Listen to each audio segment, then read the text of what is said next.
নমস্কার বন্ধুরা, সুবচনের সাহিত্য সভায় আপনাদের স্বাগত জানাই। আজ পড়ে শোনাচ্ছি শীর্ষেন্দু মুখোপাধ্যায়ের লেখা বাঙালির আমেরিকা দর্শন এই ভ্রমণ কাহিনীটির অষ্টম পর্ব। নিউ ইয়র্ক শহর ঘুরতে বেরিয়েছেন লেখক। পদে পদে মুগ্ধ বিস্ময়ে দেখছেন।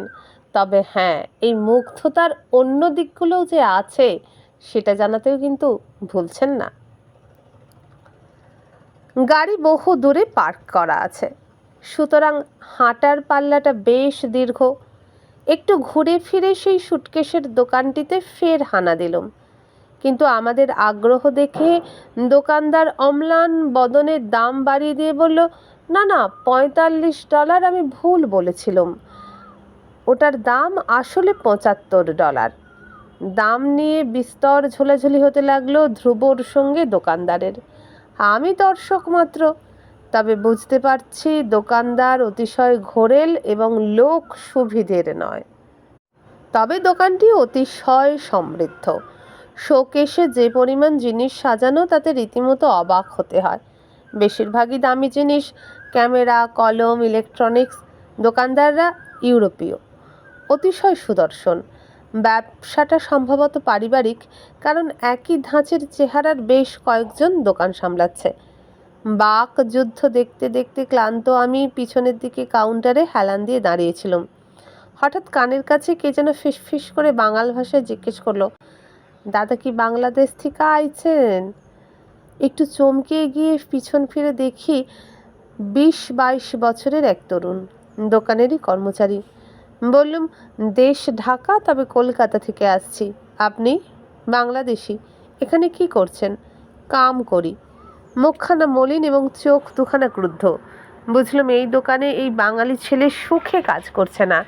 জিজ্ঞেস করলাম, এরা লোক কেমন বলুন তো? একটু আগে এক দাম বলছিল, এখন দাম বাড়িয়ে বলছে। এরা এক নম্বরের হারামি, সাবধান না হইলে ঠইকা যাইবেন। সুটকেসের দাম কত? আগে যা কইছিল তাই। ঠিক এই সময়ে দোকানদার লক্ষ্য করল যে তার দোকানের কর্মচারী খদ্দেরের সঙ্গে জাতীয় ভাষায় কিছু বলছে। সুতরাং ঘোরেল লোকটি ছেলেটিকে বিশাল এক ধমক দিয়ে বেসমেন্ট পাঠিয়ে দিল কোনো জিনিস আনার ছুতোয়। খদ্দের কর্মচারী আঁতাত কোনো দোকানদারই ভালো চোখে দেখে না। এই ছেলেটির মলিন মুখখানা আমি আজও ভুলতে পারিনি। বাংলাদেশ থেকে কোনোভাবে এই দূর দেশে চলে এসে সে যে আতান্তরে পড়েছে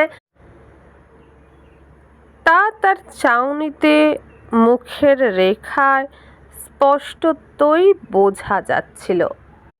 দোকানদারকে সুটকেসের ব্যাপারে আর নরম করা গেল না। $75 থেকে $70 থামলো হায় হায় করতে করতে। তার নিচে আর কিছুতেই নয়। ভারী আফসোস হতে লাগলো প্রথমেই কিনে নিইনি বলে।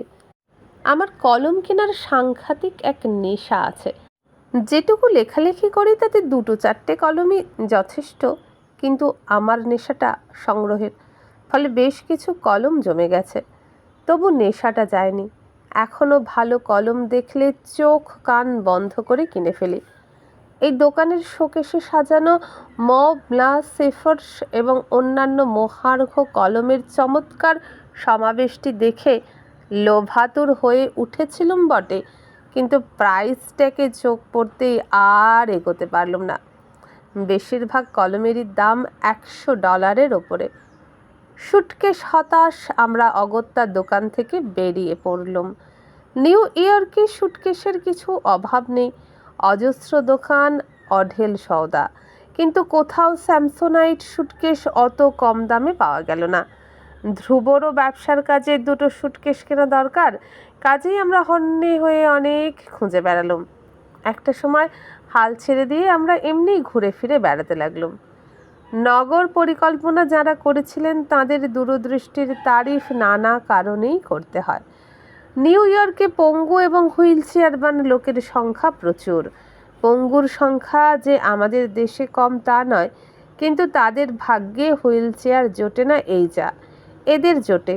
এইসব পঙ্গুরা যাতে সহজেই ফুটপাথ থেকে নেমে রাস্তা পেরোতে পারে এবং তার জন্য প্রতি চৌমাথার কাছে ফুটপাথ থেকে রাস্তায় নামবার অংশটি ঢালু করে দেওয়া হয়েছে।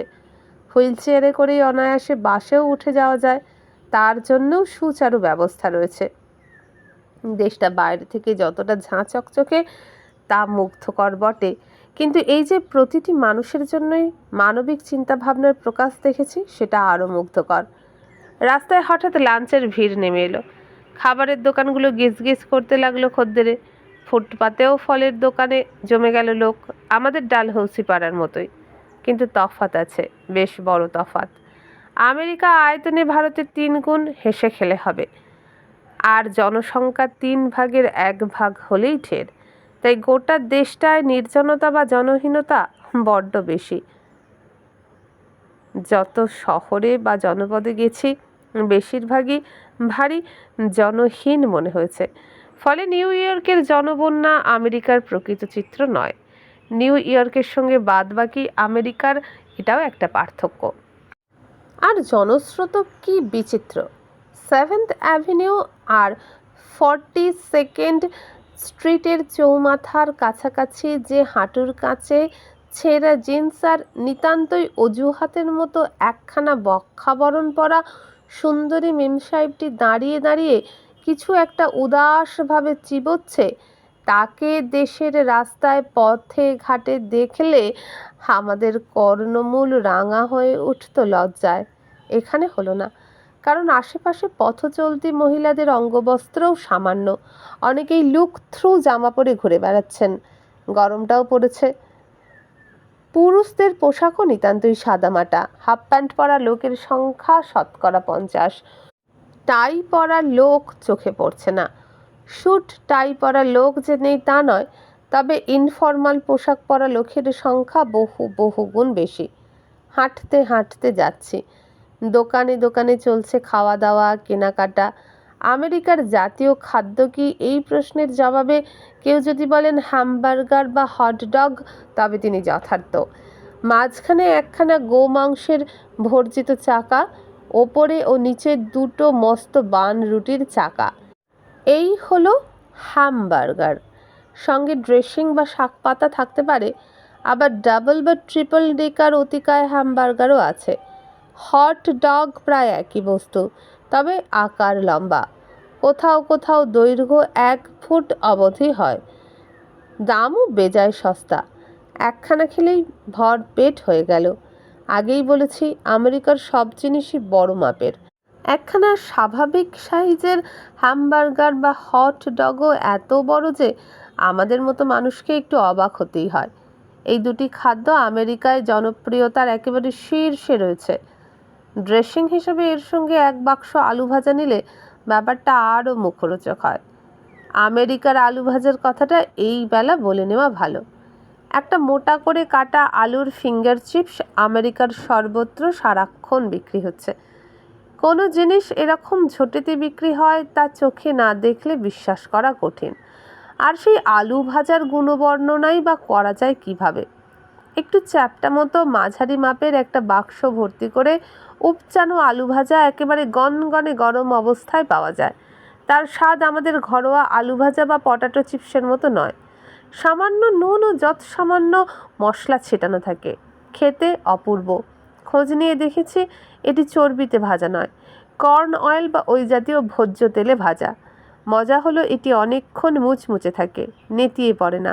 আমাকে বহুবার এই আলু ভাজার উপর নির্ভর করতে হয়েছে। ভেবেছিলাম 1 প্যাকেট দেশে নিয়ে আসব। তা এরকম কত কি নিয়ে আসতে ইচ্ছে হয়েছে। আনতে হলে গোটা আমেরিকাই তো নিয়ে আসতে হয়। শুধু আলু ভাজা এনে হবেটা কি? তাই শেষ অবধি আনা হয়নি। গাড়িতে যখন উঠলাম তখন ঘামে জামা ভিজে গেছে। গাড়ির ভিতরে চমৎকার ঠান্ডা হাওয়ায় শরীর জুড়িয়ে গেল। শরীরের ভেতর ওত পেতে আছে 3 রাত্রিরের বকেয়া ঘুম। যখন তখন বাঘের মতো ঘাড়ে লাফিয়ে পড়বে। বারবার চোখ ঢুলুঢুলু হয়ে আসছেও, কিন্তু দুরন্ত নিউ ইয়র্ক আমাকে ঘুমোতে দিচ্ছে কই। আমার জাগ্রত চোখের সামনেই কে মেলে ধরেছে নানা স্বপ্ন দৃশ্য। যা দৃশ্য তো বাস্তব বলে মনে হয় না, অথচ যা স্বপ্নও নয়। 7th অ্যাভিনিউ ধরে টাইম স্কোয়ার হয়ে টাউন হল ছাড়িয়ে আমরা চলেছি রকফেলার সেন্টারের দিকে। এই অসাধারণ প্লাজাটির কথা অনেক শুনেছি। অবিশ্বাস্য, তবে আমাদের গেঁয়ো চোখে একটার সঙ্গে আর একটার সূক্ষ্ম পার্থক্য ধরা মুশকিল। আমাদের যে চোখ ধাঁধিয়ে যায়। ধ্রুব প্লেজার ও বিজনেস একসঙ্গে সামলাচ্ছে। বেড়াতে বেড়াতে ঝট করে এ গলি সে গলিতে টুক করে গাড়ি থামিয়ে ঢুকে যাচ্ছে কোনো জয়েন্টে। রাস্তার ধারে মাঝে মাঝে জালি কাজ আছে, অর্থাৎ লোহার গ্রিল। সেখান দিয়ে হঠাৎ হঠাৎ প্রলয়ঙ্কর শব্দ উঠে আসে। আঁতকে উঠতে হয়। তবে ভয় পাওয়ার কিছু নেই। শব্দটা পাতাল রেলের, আর জালি কাজটা হচ্ছে ভেন্টিলেশন। তবে গাড়ি পার্ক করার সময় এই জালি কাজগুলোকে এড়িয়ে রাখতে হয়, নইলে পুলিশ হয় ফাইন করবে, না হয় গাড়ি টেনে নিয়ে চলে যাবে। ধ্রুব তার কাজে যায়, আর আমিও নেমে পেভমেন্টে একটু ঘোরাঘুরি করি। এখানে দোকান সাজানোর ধরনটাই আলাদা। বড় দোকানগুলো এতই বড় যে আমাদের সব রকম পূর্ব ধারণা বা অনুমানকে নস্যাৎ করে দেয়। একটা ডিপার্টমেন্টাল স্টোর মানে এক আশ্চর্য জগৎ। সেগুলোর কথা বাদ দিচ্ছে। ছোটোখাটো দোকানগুলোর ঐশ্বর্যই আমাদের করে দিতে পারে। কলকাতার সঙ্গে তুলনা করে লাভ নেই, সে কথা বাদই দিচ্ছি। কোনো দিক দিয়েই তুলনীয় নয়। তবে বাঁচোয়া এই যে আমি বা আমরা যারা কলকাতাকে ভালোবাসি, তারা ঐশ্বর্যের কারণে কলকাতাকে ভালোবাসি না। থিয়েটার ডিস্ট্রিক্ট ছেড়ে 52nd স্ট্রিট পেরিয়ে ব্রডওয়ে ধরে নিউ ইয়র্ক কলসিয়ামের পাশ ঘেঁষে আমরা 96th স্ট্রিট অবধি গেলুম। অনেকটা রাস্তা। তারপর ধরলুম ফেরার পথ হেনরি হাডসন পার্কওয়ে। একদিকে হাডসন নদী, অন্যদিকে নিউ ইয়র্ক শহর। রাস্তাটা কিছুটা নিচে, ভারী মনোরম। নদীর ধারে ধারে জেটি, নৌকো, লঞ্চ, স্টিমার নোঙর করার বিশাল ব্যবস্থা। প্রশস্ত চমৎকার রাস্তা, স্বপ্নসম অবিশ্বাস্য। নদীর ধার ছেড়ে 42nd স্ট্রিট ঘুরে আসতে হলো 39th স্ট্রিটে। তারপর টোল দিয়ে ঢুকে পড়লুম লিঙ্কন টানেলে। এক ডুবে নদী পেরোলেই নিউ জার্সি। একটু ঘোর ঘোর ভাব রইল অনেকক্ষণ। নিউ ইয়র্কের প্রথম দিন চাক্ষুষ করার একটা ধাক্কা আছে, যা চোখ ও মনকে খানিকটা বিমূঢ় করে দেয়। ফিরে এসে বিন্দুমাত্র ক্লান্তি বোধ করছিলাম না। ধ্রুবকে বললুম, তুমি কাল কখন বেরোবে? 9টা নাগাদ। আমি কালও নিউ ইয়র্ক যাব। কোনো চিন্তা নেই, আমি তুলে নিয়ে যাব। ধ্রুব সাফার্ন নামে নিউ ইয়র্কের একটি ছোট শহরে থাকে, বেশ দূর। তবে এই দূরের দেশে দূরকে কেউ বিশেষ পাত্তা দেয় না। 40-50 মাইল দূরত্বকে এরা এসপ্ল্যানেড গড়িয়াহাটের দূরত্ব বলে মনে করে। পেট্রোলও যে বেজায় সস্তা। আমেরিকার টিভি প্রোগ্রাম কেমন তা দেখতে বসে গেলুম বাড়িতে ফিরে। কিন্তু সেখানেও আর এক বিষয়, আমাদের ভারতবর্ষে একটিমাত্রই ন্যাশনাল চ্যানেল, আর 4টি মহানগরীতে যে দ্বিতীয় চ্যানেলের সবেমাত্র শুরু হয়েছে সংক্ষিপ্ত অনুষ্ঠান, তাও কলকাতার দ্বিতীয় চ্যানেলের ছবি পরিষ্কার আসতে চায় না। ভবানী আলোলিকাদের টিভি অ্যান্টেনা নির্ভর নয়, একে বলা হয় কেবল টিভি, অর্থাৎ তার সংযোগে প্রোগ্রাম আসে। অজস্র চ্যানেল, অজস্র অনুষ্ঠান। একটি চ্যানেল আছে যেখানে শুধু বাচ্চাদের জন্য অ্যানিমেশন ছবি, অন্যটিতে বাচ্চাদের জন্যই নানা রকম ফিল্ম ও অনুষ্ঠান। একটি চ্যানেলে কেবল সংবাদ প্রচারিত হচ্ছে, অজস্র বিজ্ঞাপনের ঠাসা। আরও অসংখ্য চ্যানেলে ফিল্ম, নাটক, সংবাদচিত্র, কত কী যে 24 ঘন্টা ধরে হয়ে চলেছে তার হিসেব নেই।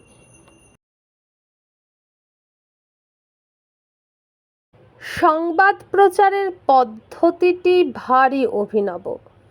যে মানুষটি খবর পড়ছিলেন তার চেহারাটি পুরুষালী, কিন্তু চোখ মুখ ভারী শান্ত এবং আত্মবিশ্বাসে ভরপুর। ভবানী বলল, এই লোকটিকে সংবাদ পাঠের জন্য এত বেতন দেওয়া হয় যা এই ধনী দেশের পক্ষেও ঈর্ষণীয়। সংবাদ পাঠক এক একটি খবর বলছেন, সঙ্গে সঙ্গে আবার সাক্ষাৎকারও নিচ্ছেন। দেখানো চলছে খবরের ছবিও। টিভি প্রোগ্রামের এই বিশাল বৈচিত্র্য অন্যত্র পাওয়া যাবে কিনা সন্দেহ। অবশ্য এই সমস্ত টিভিতে যৌনতামূলক প্রোগ্রামও থাকে বিশেষ বিশেষ চ্যানেলে। অন্তত হোটেলের ঘরে যেসব টিভি থাকে তাতে তো আছেই। আমেরিকায় প্রায় সব কিছুই অবাধ। নৈতিকতার খাতিরে বিধিনিষেধের বালাই নেই। সেটা এদেশের কতটা উপকার করেছে আমি জানি না, কিন্তু এই অত্যধিক উদারতাকে আমি মেনে নিতে পারিনি।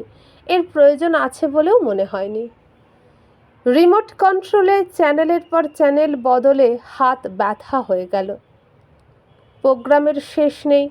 গৃহকর্তা আর গৃহকর্ত্রী আমার কাণ্ড দেখে হাসছিলেন। বললেন, আমরা খুব বেছে বেছে দেখি। এখানে এত প্রোগ্রাম থাকে যে মাথা খারাপ হয়ে যায়। শুধু তাই নয়, ন্যাশনাল চ্যানেল ছাড়াও স্থানীয় চ্যানেলই অনেকগুলো রয়েছে। যে শুধু টিভি দেখে সময় কাটাতে চায় তার কাছে স্বর্গরাজ্য হলো আমেরিকা। বয়স্কারা, পঙ্গু বা নেই কাজের লোক এভাবে সময় কাটায়ও। তাদের টিভি নেশাখোর বলে অভিহিত করা হয়ে থাকে। ঘণ্টাটাক টিভি সেট নিয়ে ধস্তাধস্তির পর ক্ষমা দিতে হলো। একটা মিনিট 10 অ্যানিমেশন ফিল্ম টুক করে দেখে নিলাম, বেশ লাগলো। ঘড়িতে রাত প্রায় 7:45। বাইরে ঠা ঠা রোদ্দুর। আমরা তার মধ্যেই নৈশভোজে বসে গেলাম। তারপর দীর্ঘ আড্ডা। কথার মাঝখানে হঠাৎ জিজ্ঞেস করলাম, এখানে চুরি ডাকাতি হয় না? গৃহকর্তা মাথা নেড়ে বললেন, নিউ জার্সিতে চুরি টুরি বিশেষ হয় না, তবে একেবারে নেই বলবো না। আমাদের বাড়িতেই একবার চোর ঢুকেছিল। আমরা তখন বাইরে। জিনিসপত্র তো এরা নেয় না, নিয়ে গেছে শুধু ক্যাশ টাকা আর ভুল করে কিছু ঝুটো গয়না। চোর ধরা পড়েনি? গৃহকর্তা মাথা নাড়লেন। সাধারণত ধরা পড়েও না, তবে পুলিশ এনকোয়ারিতে এসেছিল, বলে গেল এসব ড্রাগ অ্যাডিক্টদের কাজ। নেশার পয়সা জোগাতে চুরি করে। চুরি ঠেকানোর জন্য বার্গলার অ্যালার্ম ছাড়াও অন্যান্য ব্যবস্থা আছে। এখানকার শেয়ানা চোরেরা আমাদের দেশের চোরের চেয়ে বেশি চক্ষুষ্মান। তারা লক্ষ্য রাখে কোন বাড়িতে গেরস্থ অনুপস্থিত। গভীর রাত অবধি যে বাড়িতে আলো জ্বলে না, যে বাড়ির লনের ঘাস বেশি বড় বড় হয়ে উঠেছে, সেই বাড়িতে নির্ঘাত গেরস্থ নেই। ফলে তারা সেই বাড়িতে হানা দেয় চোরদের ঠেকাতে। তাই বাড়িতে বাড়িতে টাইমার দেওয়া থাকে। গেরস্থ দূর দেশে থাকলেও সন্ধ্যের পর আপনা থেকেই ঘরে ঘরে বাতি জ্বলে উঠবে এবং কয়েক ঘন্টা পরে আপনা থেকেই নিভে যাবে।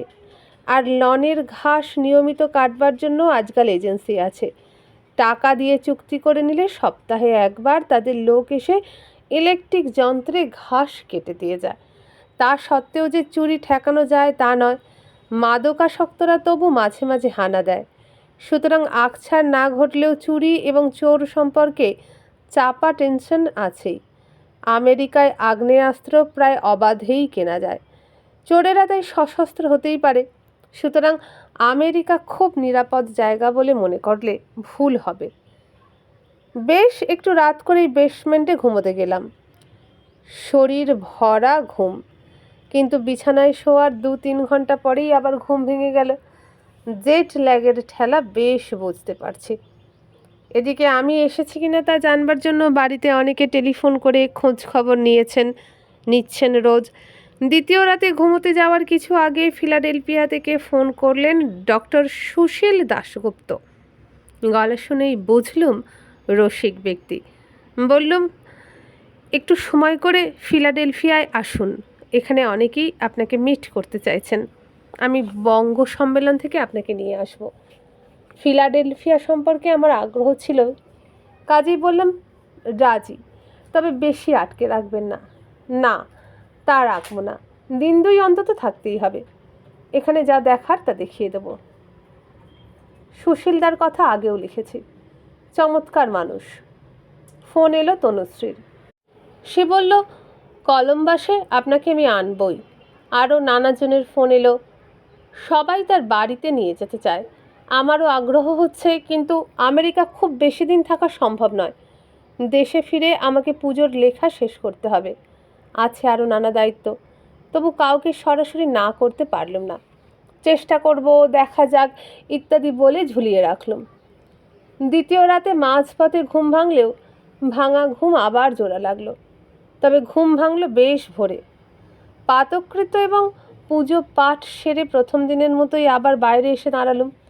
বাইরেটায় যতবার এসে দাঁড়াই ততবারই ছবি ছবি ভাবটা ঘিরে থাকে। খবরের কাগজটা আজও কুড়িয়ে নিলাম। আজকের কাগজ আরও মোটা, এর পাতা উল্টাবার সময়টুকুও তো এদের নেই। ব্রেকফাস্টের জন্য গৃহকর্ত্রী ডাকলেন। আজ তার রান্নাঘরটা ভালো করে লক্ষ্য করলাম। বলাই বাহুল্য, এখানে রান্নার গ্যাস আসে পাইপ লাইনে, সিলিন্ডারে নয়। কলকাতাতেও পাইপ লাইনে গ্যাস আসতো, সে ব্যবস্থা প্রায় উঠেই গেছে। এই রান্নাঘরের 4টে মুখওয়ালা গ্যাস উনুন, কিন্তু চাবি ঘুরিয়ে দেশলাই জ্বালানোর ঝামেলা নেই। চাবি ঘোরালে গ্যাস আপনা আপনি জ্বলে ওঠে। ছোট্ট রান্নাঘরটিতে এছাড়া আছে মাইক্রোওয়েভ ওভেন, ইলেকট্রিক ওভেন, বাসন মাজার যন্ত্র ইত্যাদি। গরম হাঁড়ি কড়াই ধরবার জন্য আমাদের মেয়েরা কাপড় বা কাগজ ব্যবহার করেন। এখানে দস্তানাই রয়েছে, মোটা ফায়ারপ্রুফ দস্তানা। ঘরকন্যার আরও যে কত খুঁটিনাটি সুখ সুবিধার বন্দোবস্ত আছে তা বলতে গেলে আলাদা বই লিখতে হয়। ধ্রুব এলো সময় মতোই। এই দিন আমরা দুজনেই বেরোলাম আবার নিউ ইয়র্ক। তবে আজ প্রমোদ ভ্রমণ নয়। ধ্রুব তার ব্যবসার কাজ করবে আর আমি শুধু সঙ্গে থাকব। আজ আমরা নিউ ইয়র্কে ঢুকলাম হ্যান্ডেল টানেল দিয়ে, তারপর ক্যানাল স্ট্রিট ধরে সোজা চায়না টাউন। বিভিন্ন জায়গায় ঘুরে ফিরে জাহাজ ঘাটের পাশে রাস্তা ধরে যখন যাচ্ছি তখন মার্কিন বিমান বাহিনীর যুদ্ধজাহাজ দেখে চোখ বুজে ফেললুম। আমি আর কত অবাক হব! আমেরিকা বৃহৎ আয়তনের দেশ, স্বভাবতই তাদের সব কিছু বিশাল করে বানানোর দিকেই ঝোঁক। যেমন তার হ্যামবার্গার, তেমনই তার যুদ্ধজাহাজ। লিলিপুটের দেশ থেকে আমি যেন উড়ে এসে পড়েছি ব্রবডিংন্যাকদের দেশে। ধ্রুব বলে, চলুন এম্পায়ার স্টেট বিল্ডিংটা দেখিয়ে নিই আপনাকে। যদিও ওটা এখন নিউ ইয়র্কের উচ্চতম বাড়ি নয়, ওকে মেরে দিয়েছে ওয়ার্ল্ড ট্রেড সেন্টার। নিউ ইয়র্কের রাস্তাঘাটে যথেষ্ট মারপিট হয়ে থাকে, শিকাগোতে আরও হয় বলে শুনেছি।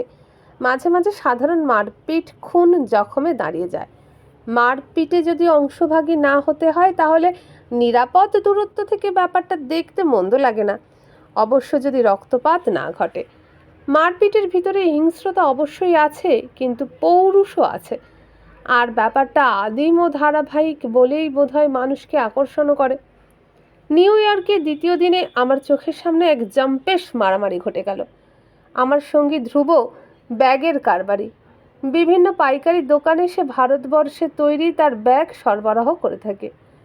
এরকমই একটি দোকানে সে যখন বাণিজ্যিক কথাবার্তা বলতে ঢুকেছে তখন আমি নিউ ইয়র্কের রাস্তাঘাটের দৃশ্য দেখতে বাইরে দাঁড়িয়ে আছি। অদূরে একটা ডেলিভারি ভ্যান থেকে শ্বেতাঙ্গ কুলিরা জিনিসপত্র নামাচ্ছে।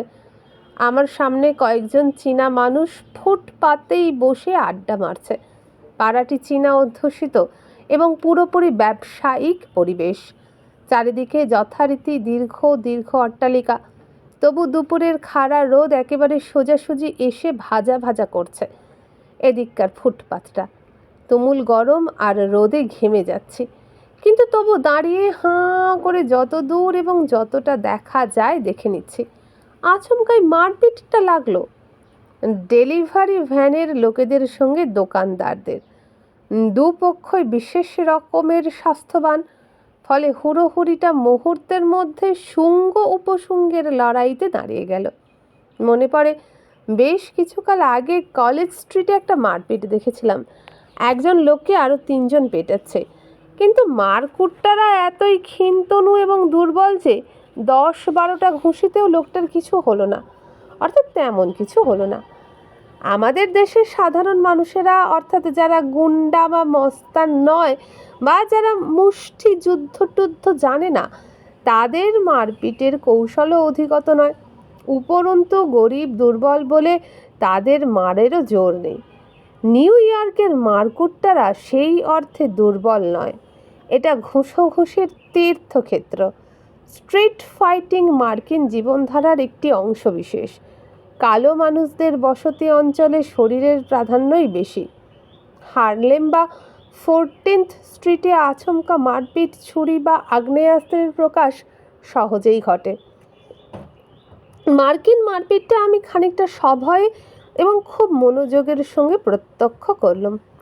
ভয় এই কারণে, দেশটা আমেরিকা, চট করে যদি বন্দুক পিস্তল বেরিয়ে পড়ে তাহলে ক্রস ফায়ারে বিপদ আমারও ঘটতে পারে। তাছাড়া মারপিট জিনিসটা ভারী ছোঁয়াচে, চট করে চারিদিকে ছড়িয়ে পড়ে আর নির্দোষ লোকেরা খামোখা ঝাড় খেয়ে বাড়ি ফেরে। আমার সামনে আড্ডারত চীনেরা মারপিট দেখে গা ঝাড়া দিয়ে উঠে দাঁড়ালো। ওদিকে লড়াইতে 3-4 জন শ্বেতাঙ্গকে রাস্তায় গড়িয়ে পড়তে দেখলুম। একটা কালো লোক বনবন করে একখানা রড ঘোরাচ্ছে। কাঁকালে চোট পেয়ে একজন ন্যাংচাতে ন্যাংচাতে রণভূমি ছেড়ে পালাচ্ছে। গা বাঁচাতে আমি দোকানে ঢুকে পড়তে পারতুম, কিন্তু এই দৃশ্যটা তাহলে আর দেখা হতো না। কাজেই দেওয়ালে শরীর সেঁটে দাঁড়িয়ে রইলুম। যা হবার হবে। মিনিট 10-12 ধরে লড়াইটা চলল। রাস্তাঘাট একটু ফাঁকা হয়ে গেল। আমার সামনের চীনা আড্ডাবাজরা গা ঝাড়া দিয়ে উঠলেও আর এগোয়নি। নিজেদের মধ্যে চীনা ভাষায় উত্তপ্ত কথাবার্তা বলতে লাগলো, কিন্তু মারপিট করতে এগোলো না। লক্ষ্য করলাম লড়াইটা মাল্টি ন্যাশনাল, অর্থাৎ সাদা বনাম চীনা বনাম কৃষ্ণাঙ্গ নয়। কুলিদের মধ্যে সাদা কালো 2 রকমই আছে। তার বিপক্ষেও আছে চীনা ছাড়া অন্য জাতীয় লোক।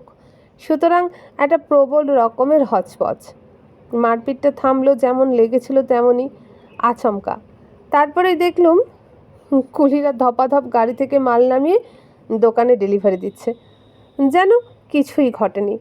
রক্তারক্তি কাণ্ড চোখের সামনে দেখতে হলো না, এই যা সান্ত্বনা। এম্পায়ার স্টেট বিল্ডিং দেখবার একটা ইচ্ছে বহুকাল বুকে পোঁতা ছিল। শেষ অবধি সেই স্পর্ধিত নির্মাণের চরম সমীপে যখন উপনীত হলুম, তখন বিস্ময় স্টেজটা পার হয়ে এসেছে। নিউ ইয়র্কেই এখন এর চেয়ে উচ্চতর বাড়ি রয়েছে, ওয়ার্ল্ড ট্রেড সেন্টার। তার চেয়ে উঁচু শিকাগোর সিয়ার্স টাওয়ার। সুতরাং এম্পায়ার স্টেট বিল্ডিংয়ের সেই ইজ্জত আর নেই। তবু এই বিশাল বাড়িটির একটি ঐতিহ্য আছে। স্ট্যাচু অব লিবার্টি যেমন এক মহান প্রতীক, এম্পায়ার স্টেটও প্রায় তাই। যখন এই মহতি নির্মাণের সামনে পৌঁছালুম, তখন আর 10টা উঁচু বাড়ির সঙ্গে এটির পার্থক্য কি তা চট করে বোঝা গেল না। বাড়িটা যে বেশ পুরনো হয়েছে তারও কিছু কিছু লক্ষণ ধরা পড়েছিল চোখে, আর এর স্থাপত্যটি ঈষৎ পুরনো। ধ্রুব জিজ্ঞেস করলো, উঠবেন নাকি? ইচ্ছে করছিল, তবু ঘড়ির দিকে চেয়ে লোভ সংবরণ করলাম। বললাম, না থাক, ওয়ার্ল্ড ট্রেড সেন্টারে তো উঠবই, উচ্চতরটিতেই বরং ওঠা ভালো। ওপরে না উঠলেও বাড়িটির আশেপাশে অনেকক্ষণ ঘোরাঘুরি করলুম। দেখলুম তার তলায় কোনো দর্শনার্থীর ভিড় নেই। বাড়ির অরণ্যে হারাই হারাই ভাব নিয়ে দাঁড়িয়ে রয়েছে এম্পায়ার স্টেট বিল্ডিংস। আজ রাতে আমার থাকার কথা ধ্রুবর বাড়ি সাফার্নে। এই শহরটি নিউ ইয়র্ক রাজ্যে। বেশ কয়েকটা ছোট ছোট চিত্রার্পিত শহর পার হয়ে যেতে হয়। আমেরিকার এইসব ছোট শহরগুলো আমাকে সম্মোহিত করেছে সবচেয়ে বেশি। আগেও বলেছি, এই ক্ষুদ্র শহরগুলিতে লোকজনের ভিড় দেখাই যায় না। পথ ঘাট প্রায় সবসময়ই ফাঁকা, হা হা করছে। এক অতীব গভীর সবুজে ভরা আধডোবা এই স্বপ্নময় শহর তৈরি করতে অনেক মেহনত চাই প্রখর সৌন্দর্য চেতনা আর শিল্পবোধ। আমরা চলেছি দক্ষিণে, একটু দক্ষিণ পূর্বে। মসৃণ চওড়া রাস্তা, বাধাহীন গতি, দুধারে সমৃদ্ধ প্রকৃতি।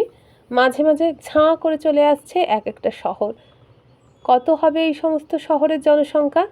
নিশ্চয়ই বেশি নয়, কিন্তু তবু প্রতিটি শহরেরই প্রধান রাস্তার আশেপাশেই চোখে পড়বে অতিকায় একাধিক সুপার স্টোর। অন্তত 5-6খানা গাড়ির দোকান, প্রতি দোকানেই অন্তত 1-150 নতুন ও পুরনো গাড়ির ডিসপ্লে। পুরনো গাড়ির দোকানের সারিতে ভোক্স ওয়াগেন থেকে আধুনিকতম মার্সিডিজ বেঞ্জ সবই পাবেন। সেকেন্ড হ্যান্ড গাড়ি বেজায় সস্তা। ভদ্রলোকেরা সেকেন্ড হ্যান্ড গাড়ি কিনতে চায় না। কথা হলো, এইসব ছোট শহরে এত গাড়ি কেনে কে? এইসব সুপার স্টোরে এত জিনিসের খদ্দেরই বা কে? কিন্তু খদ্দের জোটে। পরে একদিন সুপার স্টোরে গিয়ে দেখেছি গড়পড়তা মার্কিনরা কি পরিমাণ জিনিস কেনে তা চোখে না দেখলে প্রত্যয় করা যাবে না। আর গাড়ি, আমেরিকা গাড়ির দেশ বললে কিছুমাত্র অত্যুক্তি হয় না। যেদিকে তাকানো যায় সেদিকেই অন্তহীন চলমান গাড়ি আর গাড়ি। কোনো হাইওয়েই বোধহয় কোনো সময় ফাঁকা থাকে না। অটোমোবিল বাহিত আমেরিকার প্রগতি শতধা ধাবিত। সাফার্ন শহরটিতে যখন পৌঁছলুম তখন বিকেল গড়িয়ে সন্ধে। বন্ধুরা, এখানেই শেষ হয়ে গেল আজকের ৮ম পর্বটি। কেমন লাগছে কমেন্ট করে জানাবেন। ভালো লাগলে একটা লাইক করবেন, বন্ধুদের সাথে ভিডিওটা বেশি বেশি করে শেয়ার করবেন। আর এরকমই আরও গল্প শুনতে গেলে এই চ্যানেলের প্লে লিস্টে যাবেন। ভ্রমণ কাহিনী শুনতে ভালোবাসেন? তাহলে আমার চ্যানেলের প্লে লিস্টে পেয়ে যাবেন হে পূর্ণ তব চরণের কাছে, অপূর্ব একটি 4 ধাম ভ্রমণের অন্যরকম কাহিনী। তাহলে সেগুলো শুনুন যতক্ষণ না নতুন পর্ব আনি, নতুন গল্প আনি। আজকে বিদায় নিলাম, নমস্কার।